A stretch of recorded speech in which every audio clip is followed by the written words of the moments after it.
Saddle on the track.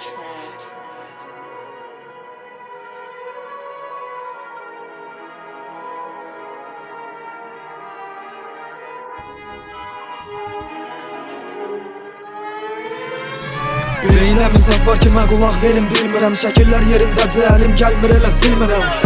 Görüşdüyümüz farkı yarım olar, ardasa yanından keçirəm, amma girə bilmirəm. Elə dillərindən xəbərim var, elə bilmə görmürəm. Səni görürəm, amma dinmirəm. Artıq sənin söhbətin olan ortamlara girmirəm. Səni soruşurlar, deyirəm, nə bilim bilmirəm. Qəbul eləməsən də yara bədəndə qalır. Ayrı qalmaq adamı medikala salır. Sevgilim bilmirəm səndə necə baxır, nəysə soyuqdur əynivi geyinsən, yenə də qalın. Hər nə qədər qəbul eləməsən də boğulursan başını qoyanda gecə yastığa. Həqiqətən təbrik eləyirəm, rolun layiqdir.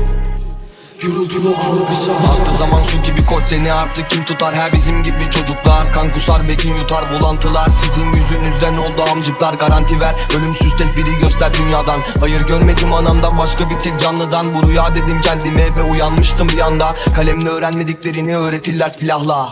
Hiçbir koyu rengi karıştırma siyahla. Var mı ben gibi? Söyle bulur musun dengimi? Harbi soğuk gördük biz, pembe gördüm rengimi. Aynı gökyüzüne baktık, sende neden cennet gibi? Mutluluk orospu misali gösterdi, elletmedin.